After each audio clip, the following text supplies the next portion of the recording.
Hello guys, मेरा नाम है बद्री सोनी और आज मैं आपसे बात करूंगा डिवेंचर्स के बारे में। बहुत सारे इन्वेस्टर की क्वेरी रहती है कि डिवेंचर्स क्या है, डिवेंचर्स कंपनी क्यों इशू करती है या डिवेंचर्स में कैसे इन्वेस्टमेंट किया जाए। ये संपूर्ण जानकारी आपको इस वीडियो के माध्यम से आज मिल जाएगी।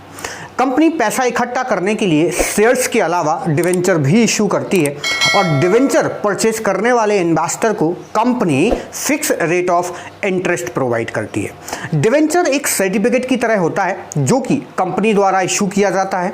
वो एक ऋण पत्र कहलाता है, एक लोन पत्र कहलाता है, जिस पर कंपनी की पूरी डिटेल मेंशन रहती है। वो ऋण पत्र कंपनी आपको दे देती है, आप कंपनी को पैसा दे देते हो। उस पैसे पर कंपनी आपको रेट ऑफ इंटरेस्ट पे करती रहती है एवरी ईयर। जो ऋण पत्र कंपनी आपको देती है उस पर फेस वैल्यू लिखी रहती है, उस पर टाइम ऑफ पीरियड लिखा रहता है, उसकी शर्तों पर रिटर्न पीरियड लिखा रहता है। सारी चीज़ें उस सर्टिफिकेट में आपको मेंशन रहती है।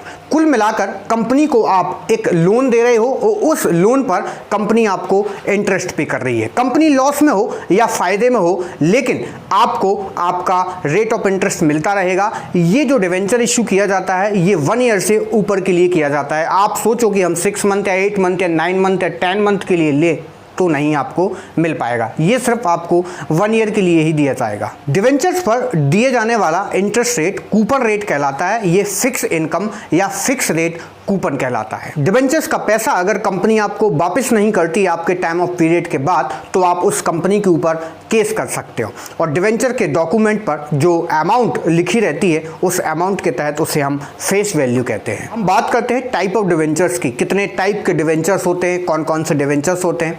पहला होता है सिक्योर डिवेंचर और दूसरा होता है अनसिक्योर डिवेंचर।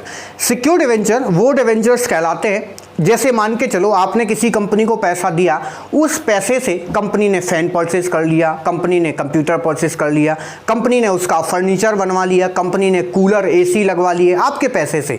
कल के दिन हो ना हो कंपनी बर्बाद हो जाए या कंपनी बंद हो जाए, तो उस कंडीशन में आप जाके उस असेट्स को ले सकते हो या अपना पैसा जितना आपने कंपनी को दिया हुआ है उस कंपनी के हिसाब से उसके सारे असेट्स आप ले सकते हो। अनसिक्योर डिवेंचर पर आप ऐसा नहीं कर सकते हो। अगर कंपनी मान के चलो बंद हो जाती है तो उस कंडीशन में आपका पैसा कंपनी द्वारा नहीं दिया जाएगा। अब बात करते हैं कन्वर्टेबल डिवेंचर। कन्वर्टेबल डिवेंचर का मतलब होता है ये इक्विटी शेयर्स में कन्वर्ट किए जाते हैं और स्टॉक मार्केट यानी इक्विटी शेयर्स रिस्की होता है, इसलिए इन्हें अनसिक्योर बॉन्ड भी कहा जाता है। इसके बाद होता है non convertible debenture. Non convertible debenture का मीनिंग होता है ये इक्विटी शेयर्स में कन्वर्ट नहीं किए जाते, इसलिए इसे नॉन कन्वर्टेबल डिवेंचर कहा जाता है। रिडीमेबल डिवेंचर, इस तरह के डिवेंचर का पैसा फिक्स टाइम के बाद वापस करना होता है। अगर ये कंपनी ने 5 इयर्स के लिए दिए हुए हैं तो होल्डर को ये रिटर्न करना होते हैं। इसके बाद आता है इरिडीमेबल डिवेंचर। इरिडीमेबल डिवेंचर का मीनिंग होता है इस तरह के डिवेंचर जो पैसा जब तक कंपनी बंद नहीं हो जाती तब तक आपको इंटरेस्ट मिलता रहेगा, यानी मूलधन नहीं दिया जाएगा।